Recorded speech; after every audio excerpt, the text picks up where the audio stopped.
अस्सलाम वालेकुम फ्रेंड्स, आप सब कैसे हैं। मैं हूं वकार अली और आप मेरा चैनल देख रहे हैं वकार व्लॉग। आज मेरी मुर्गियों ने बच्चे किए, वो मैं अपनी मुर्गियों के बच्चे आपको आज दिखाऊंगा।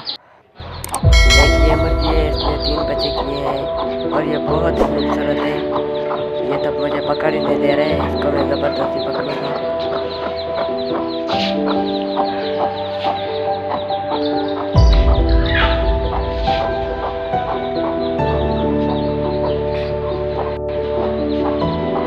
मैं इनको पकड़ने की बहुत कोशिश कर रहा हूँ, ये मुझे पकड़ ही नहीं दे रहे और ये मुर्गी मुझसे लड़ रही है। अब मैं क्या करूँ, लेकिन मैं पकड़ूंगा ज़रूर इसको। ये मैंने पकड़ लिया है और इसका ये वाइट कलर का बच्चा है और ये बहुत ही खूबसूरत है। आप देखिए इसे।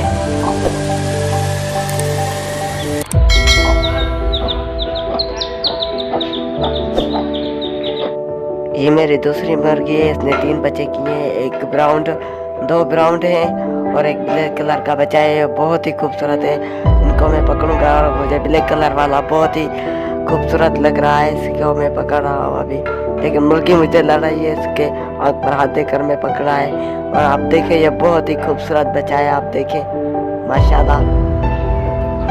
और ये ब्राउन कलर वाला बहुत खूबसूरत है, लेकिन पकड़ नहीं दे रहा। मैंने इसको पकड़ लिया है और ये भी बहुत ही खूबसूरत है, इसकी आंखें बहुत ही खूबसूरत। और ये मेरी तीसरी मुर्गी है, इसने भी 3 बच्चे किए हैं और इसका एक ऐसा बच्चा है जिसके सर पर बाल नहीं है और वो रहा, आप देख रहे हैं। और बहुत ही खूबसूरत है, ये पकड़ नहीं दे रहा और बहुत ही डर रहा है मुझसे। मैं इसको पकड़ लूँगा और बहुत ही खूबसूरत है। आप देखें बार बार मेरे हाथ से छूट रहा है, लेकिन ऐसे पकड़ूंगा जरूर। बहुत ही खूबसूरत है, बहुत ही हसास है, पकड़ ही नहीं दे रहा। मैं इसको पकड़ने की बहुत ही कोशिश कर रहा हूँ और ये ले, इसको मैंने पकड़ लिया है। इसकी माँ ना मुझसे लग जाए। और आप देखिए इसके सर पर बाल ही नहीं है और बहुत ही खूबसूरत है, कैसा लग रहा है, अजीब सा है। और ये गिर गया मेरे हाथ से और ये भी बहुत ही खूबसूरत बचा था, मुझे बहुत ही खूबसूरत। तो फ्रेंड्स, आज का व्लॉग आपको अच्छा लगे तो मेरे चैनल वकार व्लॉग को सब्सक्राइब करें और बेल आइकन को ज़रूर प्रेस करें ताकि मेरे आने वाली हर वीडियो को आपको नोटिफिकेशन मिलता रहे। Thanks for watching.